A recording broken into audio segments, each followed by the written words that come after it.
छत्तीसगढ़ी गाने देखने के लिए हमारे YouTube चैनल को सब्सक्राइब करें और नए अपडेट्स जानने के लिए बेल आइकन के बटन को क्लिक करें।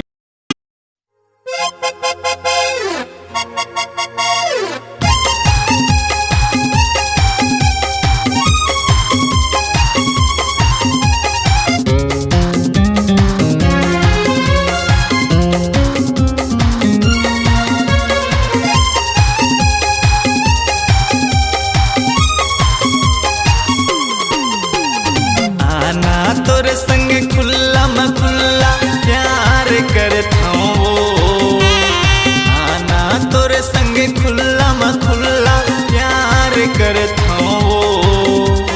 गोरी गोरी गाल है तोर चाल म मरता हूँ, गोरी गोरी गाल है तोर चाल म मरता हूँ।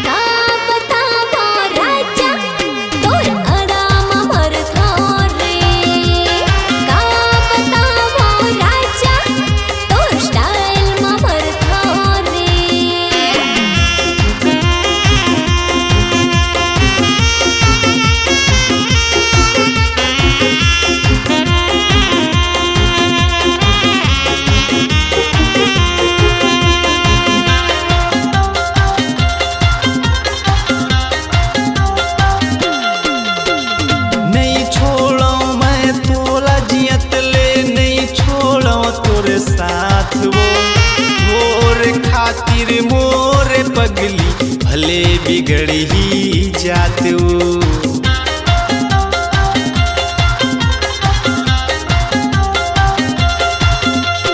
नहीं छोड़ा मैं तोला जियत ले, नहीं छोड़ा तोर साथ वो तोर खातिर मोर पगली भले बिगड़ ही जात वो।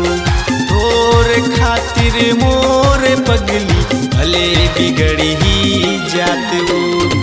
आना तोर संग खुल्ला म खुल्ला प्यार करता हूँ, आना तोर संग खुल्ला म खुल्ला प्यार करता हूँ। गोरी गोरी गाल है तोर चाल म मरता हूँ, गोरी गोरी गाल है तोर चाल म मरता हूँ।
तोरे दाई वो का करी फिर गाँव बसती, का करी तोरे भाई।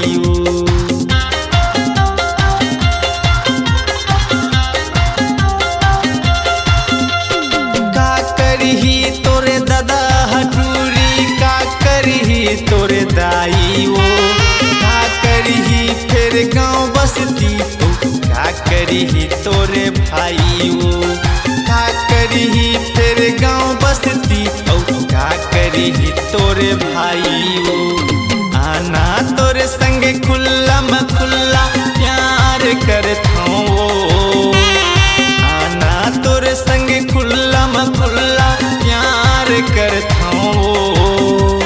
गोरी गोरी गाल है तोर चाल में मरता हूँ, गोरी गोरी गाल है तोर चाल में मरता हूँ रे। आना तोरे संग खुल्ला में खुल्ला प्यार करता हूँ रे, आना तोरे संग खुल्ला में खुल्ला प्यार करता हूँ रे। का बतावो राजा तोर अदा में मरता हूँ रे, अरे वो तो है।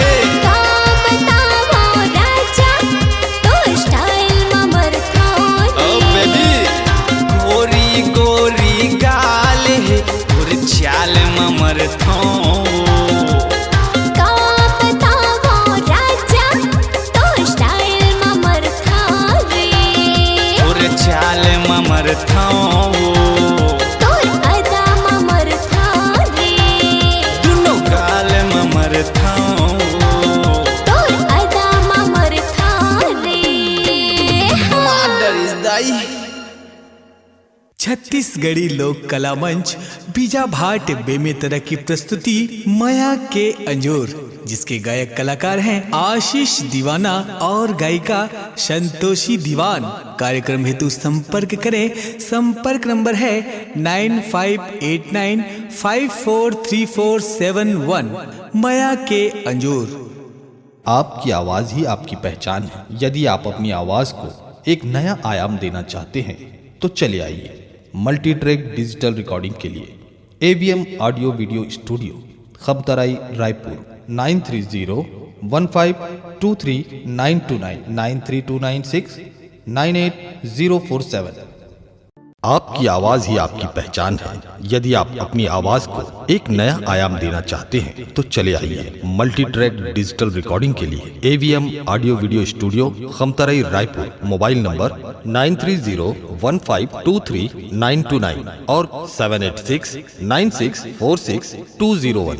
यदि आप नए एवं पुराने गीत सुनना चाहते हैं तो avmgana.com में जाकर गाना फ्री डाउनलोड करें और YouTube चैनल में AVM गाना को सब्सक्राइब करें।